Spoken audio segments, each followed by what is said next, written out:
Hi everyone, and welcome to our special webinar about the most important issue for e-commerce websites, especially in this time of the year in which we, the advertisers and marketeers, start planning our strategy towards the upcoming holiday season.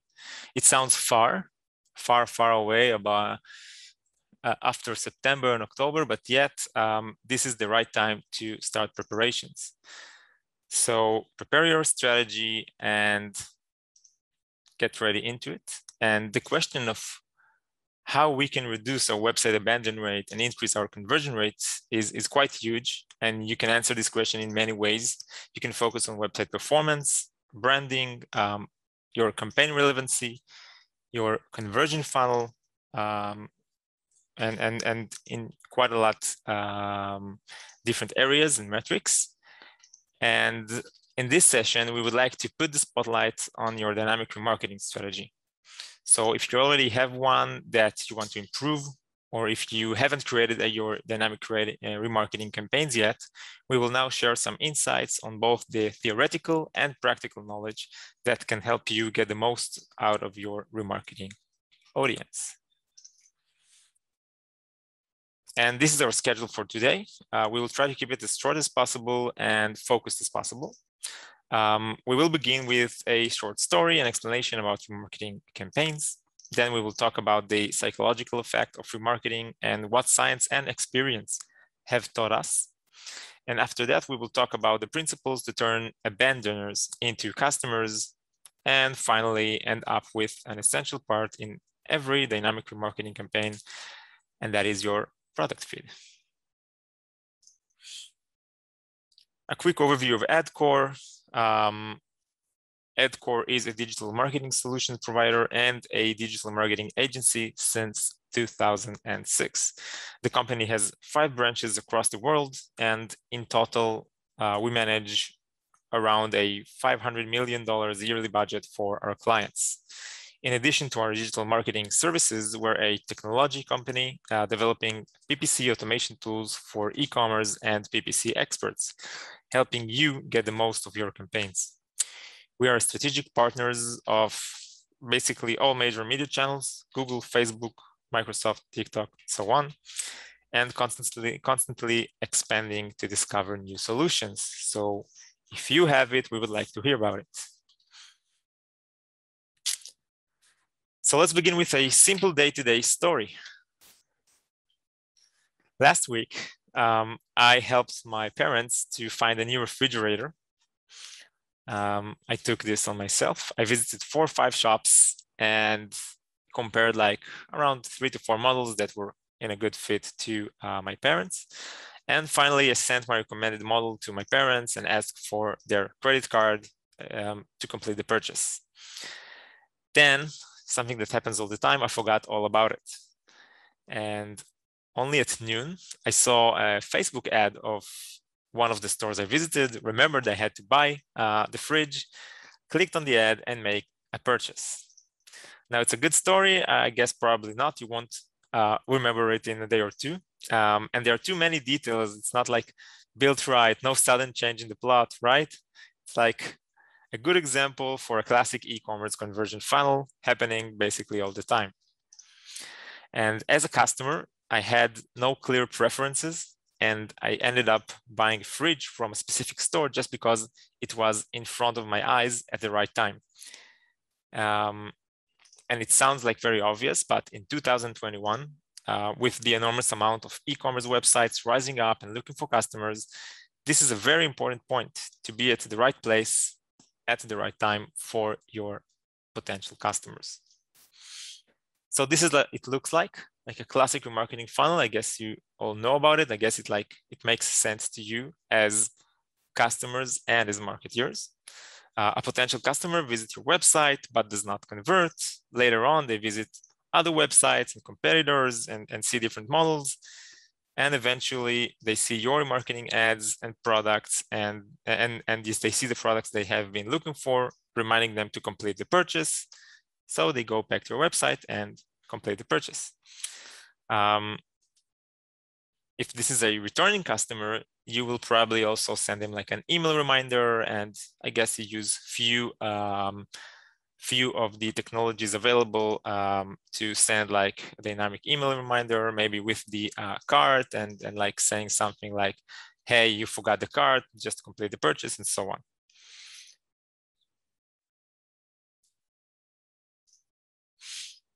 So we think of remarketing in relation to dynamic remarketing and digital marketing, but actually this influence of repetitive exposure has already been investigated during the 70s. You can see here a graph from 1971 research that presents how the purchase intention increases. You can see it in this y-axis as the number of exposures goes up, and the effect of remarketing is based a lot on this research and graph. All right, so you can see that the more exposures a specific users is seeing, the more likely for him to complete a purchase, to convert. And one of the reasons for such an increase in purchase intent is due to a psychological effect that is happening in our minds, in the customer's minds, and involves the way we think about the shop or brand we have just visited. In one of our surveys, we asked users how ongoing exposure for ads makes them feel about the brand and shop. And these are some of the citations users used to describe these feelings. So they thought of one of the brands as big since they see them everywhere. They put effort they thought about that, they put effort to bring them back. So they're important for their business. It's not like what someone visited and just left. We try to bring them back to our store, so they feel important. And if you're using like dynamic remarketing or smart ads, so definitely the feeling is that they know me, they found me again and showed me the right products, and that feels good, and people's intent to buy goes up. Now, having said that, you cannot like bombard your audiences again and again. And the question being asked is, how much is too much? So we need to make sure we do not push it too hard, presenting the same ad over and over. Too many repetitive ads can be a true headache, and instead of users think of you or your brand as clever or surprising, they will start to feel anger and to be annoyed. You can see in this graph that more than like 4 or 5 times people see your ads repetitively. Doesn't have like a positive effect, and their likelihood to purchase goes down. That's a very important point. Once you have different campaigns in Google, in Facebook, and maybe in other channels, basically each channel you build an audience specifically for marketing, and even if you cap the amount of times people will get exposed to your ads, it doesn't necessarily mean that they haven't been exposed to different ads on another platform. So they can see like 7 times your ad on Facebook, and then go to Google and see your ads more and more, and eventually it becomes too much. So in order to enjoy this effect of repetitive exposure and make sure we do not annoy our users, we have to keep our ads in constant change. Now, using different designs, presenting different products, making the eye feel a little bit more surprised, and for audiences in mid funnel or high funnel, or even if they're just about to make a purchase, in our what's so-called classic ads, there are 3 more steps that we should take. So we have a problem. So we try and try to convert them, but it doesn't eventually works. And even if we present them the right product and price, sometimes we need to do something different. And this process consists of 3 steps. The first one is to find out the purpose of their return. So if we understand why a visitor has to return to our website a second time or more, this can help us to build the right strategy and present the right message. For example, if we think that the price is not right or it was too expensive, then one strategy for cart abandonment is to offer coupons, cashbacks, discounts, and so on. So we have responded to something we see as an issue and presented like a solution in a specific manner. It can be like a 10% off for new buyers. It can be like 15% off or free shipping over a certain cart, and so on. And what's important here is to avoid price changes. So if you set the price for like $100 for a product, keep the same price going on, but offer like discounts for a certain behavior that you would like to promote. The second step is to invite them to take action. So don't just use a certain message in your ad and then they go to the website and a different message is there. Feel the flow. Think of the flow. Think like people who see your ad, what will they feel and what will they expect to see once they go to your website. So if you take them to the cart page, because you know that they have left the cart, so ask them to complete the purchase or revisit their cart and so on. If you target like audiences that have seen a product, then you can you can take them to the product page and then ask them to add to cart or shop now. Like, don't do it later, do it now. All right, so it's really important to think about your call to action and invite them to take the right action.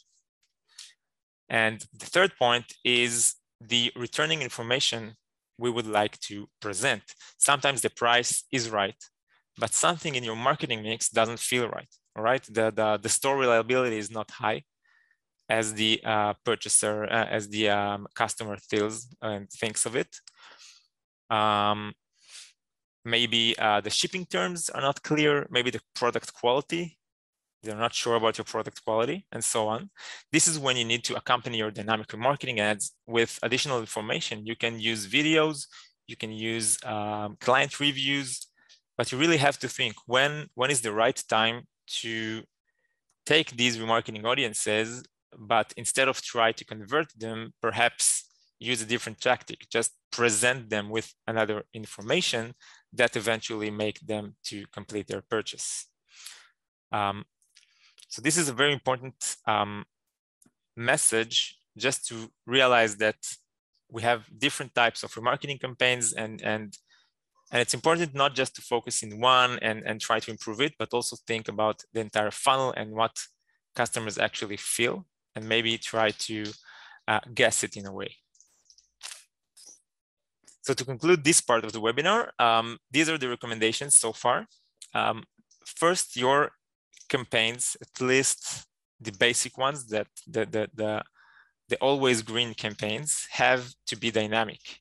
You cannot sell ovens for someone who searched for a fridge. You cannot use like a generic type of campaigns like buy now, or why you haven't bought it. You have to tell the client that you know him and you want him back. Second, it has to be anywhere. The feeling we want to reach is that we're everywhere for the customers, meaning we need to be ready with remarketing ads, not just on Google or Facebook, but in all channels. Wherever this specific customer goes, you have to be there because you don't know where he's going to. And second, you don't know when it will be the right time to present the ads for him and when we will make his decision.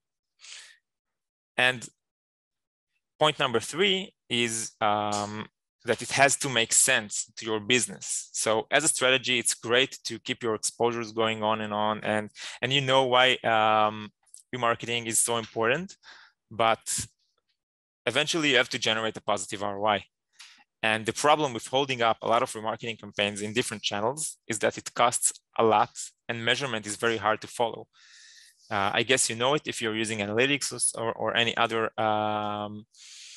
analytic tools, Google Analytics or anything else. The attribution is a matter, and you have to take it into consideration while you build your campaigns. This is what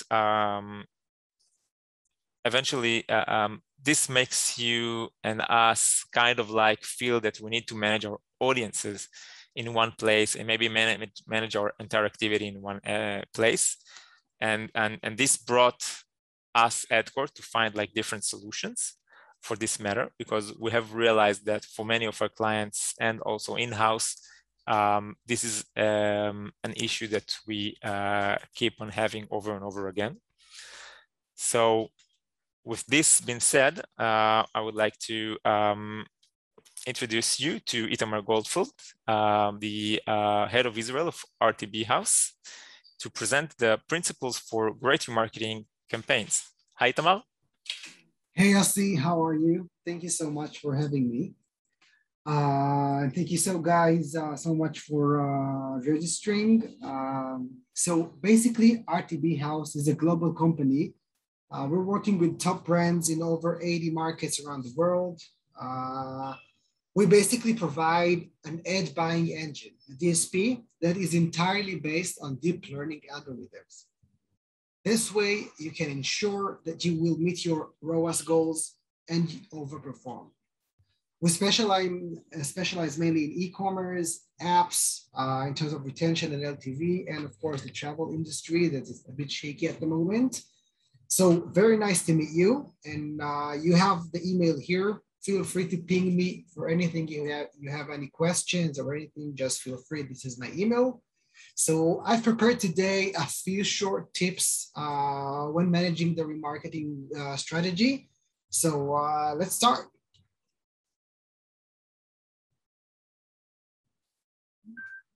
Well, the first tip I want to share with you is a ROAS agility.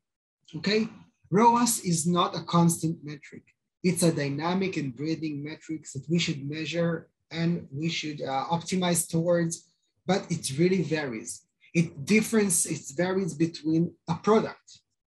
I mean, what the margins or what the cost of the product to you will affect eventually the ROAS. Not all products are the same in terms of margins, so we need to adjust the ROAS accordingly. The ROAS also varies between seasonalities of the promo seasons and maybe some promotional offer that we want to offer, the ROAS changes accordingly. It also varies between different segmentations of users.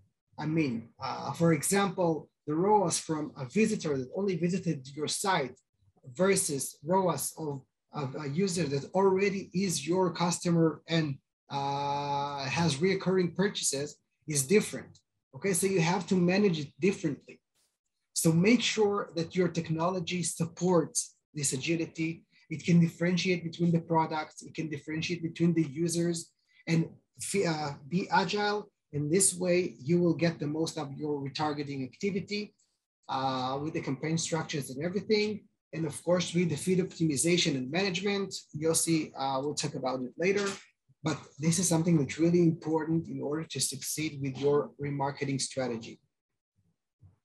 And the next tip is keep your brand safe.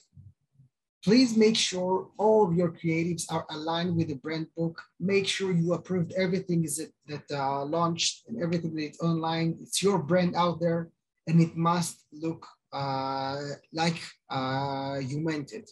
Keep your feed up to date, okay? Don't show product that is out of stock. Make sure the feed can be parsed and is and correct and up to date. One more thing is try to avoid being appeared next to negative content. For example, an airline company that their ad will show next to content regarding plane crash. Okay, try to avoid this. Make sure the technology supports the brain safety and you can refrain from appearing in such cases. This is how you guard your brain in remarketing strategy. The other tip is keep your customers safe. Okay, Yossi talked about the ad fatigue and the annoying that one can feel if he is worn out with too much exposure and too many impressions. Okay, so make sure you show only relevant ads for the users because, for example, deep learning engine will only show relevant products to the users. So it won't be annoying and not be generic.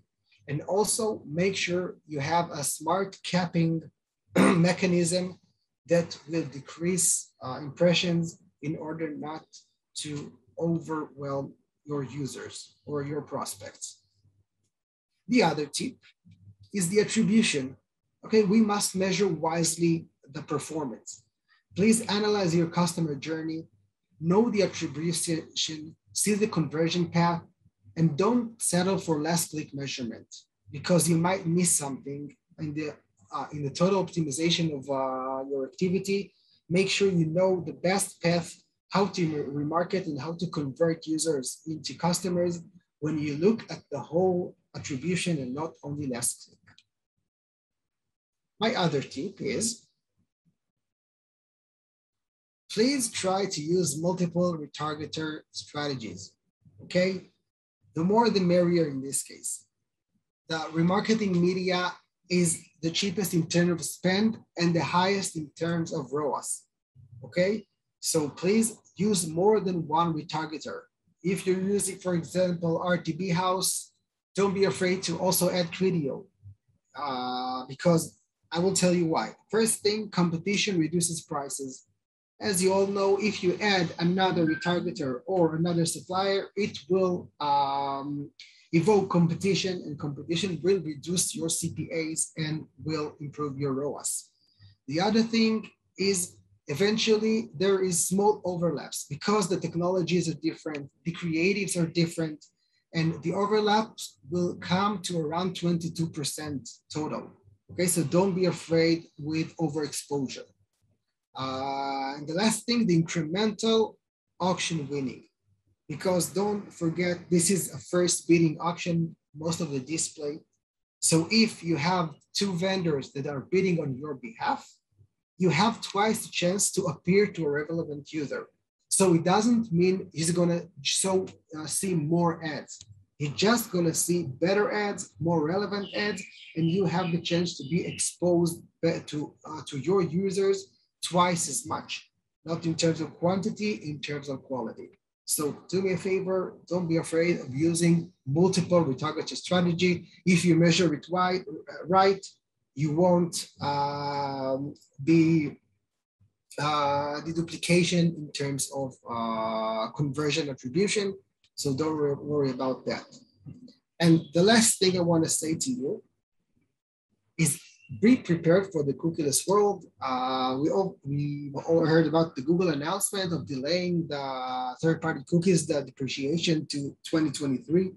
But please make sure that all of your stack, all of your vendors are prepared for this date, because otherwise we see examples around the world what's happening with iOS 14.5 and with Facebook. Be prepared for when it happens. For example, RTB House already tested 500 advertisers with the Google Privacy Sandbox, and we've seen efficacy of 99.9%, which means that whoever works with RTB House will not feel the change once the due date is coming, and the remarketing will continue to work as they know it. So make sure that your technology also supports the day after the third-party cookies. So that's it for me, and thank you so much, Yossi. You can take it away. Thank you, Itamar. It was very interesting. I just want to mention once again about the importance of different remarketing campaigns. And it's not just about products. It's not just about lower funnel. Think of the entire funnel. It's not just for like B2B or services or any type of lead gen activities. You can also use it for e-commerce, and it works. All right, so thank you for mentioning it. I would like now to take it to a different aspect. So you would like to get started with dynamic remarketing campaigns, and you probably noticed that the first thing that Google Merchant asks or Facebook asks is your product feed. Now, we always say here in Adcore, we have our own product feed editing solutions, and we work with both shopping campaigns and dynamic remarketing since 2014.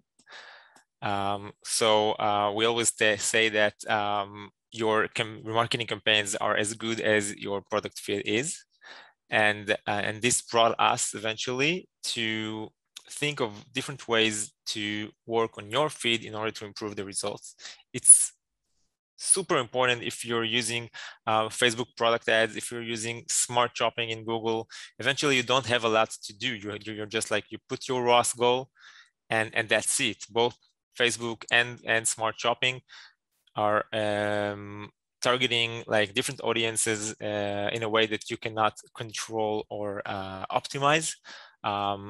They different them in different bids. You don't have enough control over the campaign, and the only way to improve your results is by improving your feed. So what can you do with it? We have here like 4 major points. You can see additional points at our blog.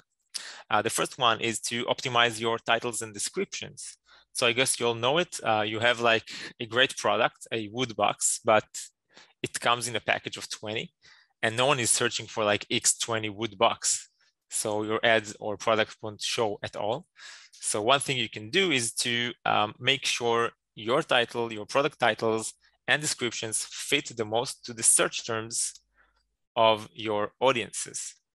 For example, remove or change the structure of the title. So wood box will become first, and then the size and the amount will come second. Okay, that's one option. You can make sure people will see the same title as they search. So if you have Apple iPhone, you know, no one is searching for Apple iPhone 12, for example, they search for iPhone 12. So you can remove Apple or put it just right after it. And then the relevancy of your products increases. Now, it works both on Facebook because they see your ads, they see like a carousel ads, and the title catches their eyes. So if the title is more relevant for the user, it will be more likely for them to click on your ad or convert. The second tip is to improve your product category. It's relevant more for Google Shopping. Basically, Google has around 4,500 different product categories, and it has a lot of impact specifically for shopping, smart shopping campaigns. It has a lot of impact at your relevancy. So if you use the most accurate product category, it will help your relevancy score to go up, and then you'll see more impressions and less non-relevant clicks. So I would take my time to work on that. You can also use like third-party tools in order to do it automatically and not manually. The third tip is to enrich your feed with more data. Eventually, we have all the data about the different products within our feed, but we can enrich it or combine it with additional information that we have. We have the Google statistics and Facebook statistics about the products. We have the Google Analytics statistics about the amount of people who visited a certain product or page. So we can take these statistics and create custom columns. We can create different filters for Facebook catalog, and we can use these filters in order to create several campaigns.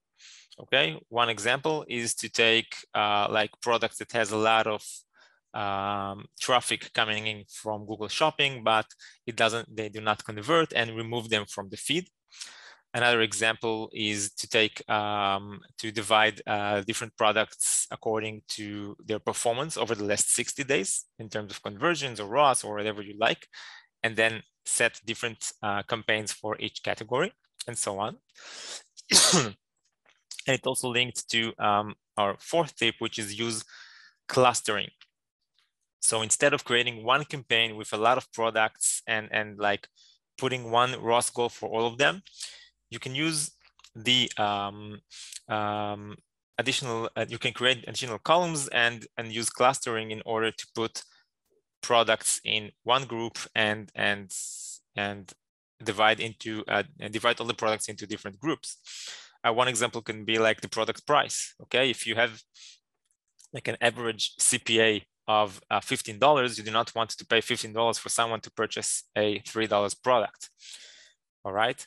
So you put all the, I don't know, $0 to $10 price products in one group, and then set your ROAS goal for this group different than you set the ROAS goal for other groups. You can take the group with prices of over $500 and set a different ROAS goal for this campaign as well. And this gives you a big advantage over the market, because if your competitor is using like a fixed ROAS, and you can tell for which products you would like to use a higher ROAS, and for which you want to use different a lower ROAS, so you can spend less for products that eventually doesn't perform for you, and you can generate more conversions for products that generate you a higher profit margin.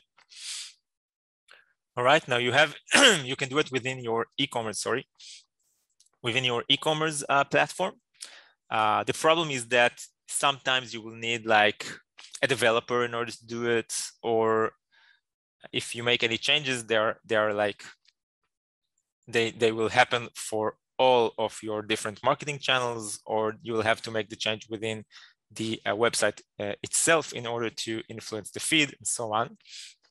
And we definitely recommend like a third-party tool in order to do these changes and make sure your feed is set up not for your website, but for your marketing campaigns.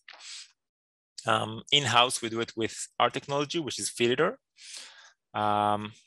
Feeder is our unique solution for e-commerce advertisers that enables you to transform any feed to a converting, highly optimized smart feed. It enables you basically to edit and submit your feed to all different channels and optimize your feeds in real time. Make sure every change you make is constantly happening, and it's available for 200 and more shopping channels and price comparison websites. And that was the last point. As a little push from our side, all webinar registrants will receive a 2 months free access to Feeder.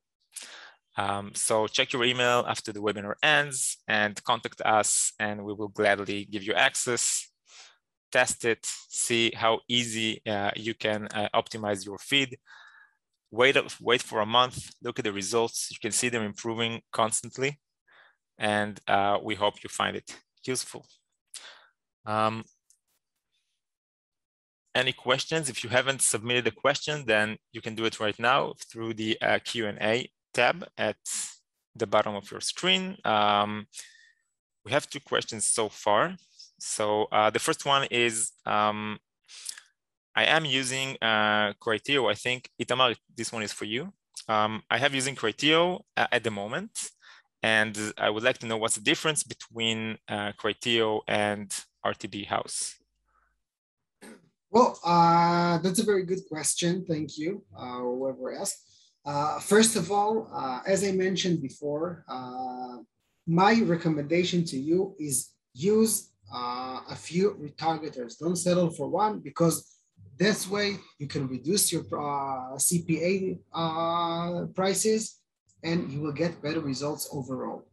So that's the first thing. The other thing, we differentiate ourselves from Criteo with, first of all, our deep learning technology. While they're using machine learning, we use deep learning technology, which basically says the more data we can pick on your site, the more precise we're going to be. We can generate more millions of data points into coherent sequence that will give you better results. The other thing is creatives. We have our own studio that, according to your brand book, will design unique and dynamic and personalized creatives. So I would say those points give us the benefit. But again, if you're happy with the Criteo, don't hesitate to add another retargeter to improve the overall results. So thank you for this question. Right, thank you, Itamar. Another question is, can I edit my pricing to be different between Google and Facebook, or by audiences? So it's a good question. I'll try to answer it in two ways. In one way, yes, you can do it. You can create, for example, with Editor, you can create different versions of the same feed. So you can use one feed for Facebook, you can use another one for Google, and then within these feeds, you can make some changes or rules over the pricing. You can also create several feeds and publish all of them into Google Merchant, and then create different campaigns for different audiences. So each audience will see a different price. But, and that's my second part, you have to make sure your website supports this type of price changes. So you cannot present a different price for different audiences or with different channels, and eventually all of them will see the same price within your website. So if you can support it, you can definitely do it, and it's quite easy, to tell the truth. And one more question is, do you have any advice regarding campaign content who reach fatigue stages? So basically, I answer it. Maybe Itamar, you have something to add. So if you see a certain campaign, I'm not sure if it's dynamic or not, but if it's a dynamic campaign, then I would definitely recommend to look further into the audiences and maybe reduce the amount of time a specific audience sees your ads. For example, if you have like a last 7 days audience, I would cut it into last 3 days website visitors or cart abandoners. And for the rest, I would try another remarketing campaign that focuses in my brand itself or my shop itself. So I would talk about the shipping. I would talk about prices might go up, or I have like a limited sale, so go now, come back now. And I would think about other messages that I can use for this specific audience. And then I would expect them to click on my website, to click on the ad, go to my website, and after he revisit my website, he will once again be part of the last 3 days visitors. So he will continue to see dynamic product ads. I hope it answers your question. Itamar, do you have anything to add? Well, as you said, the game is all around the creatives and the targeting.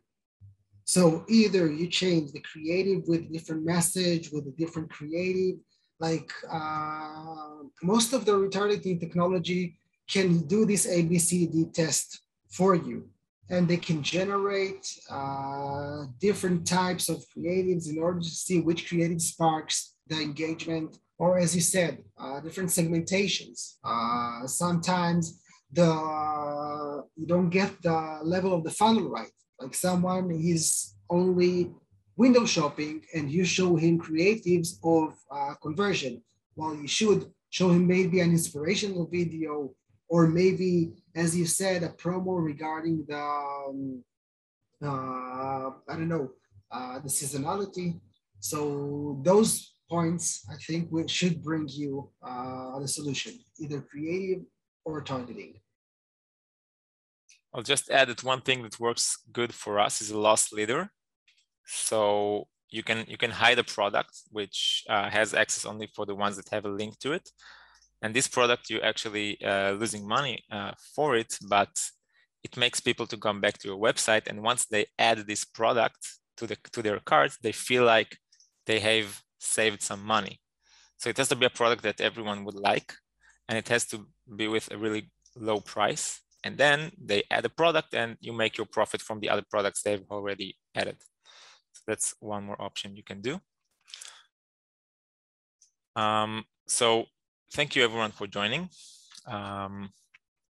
You can find more information about us or contact us at marketing@adcore.com. You have our blog, which has like a lot of information about dynamic remarketing and product feed and so on. So feel free to visit. and subscribe. And see you soon on our next webinar. Thank you, everyone. Bye-bye.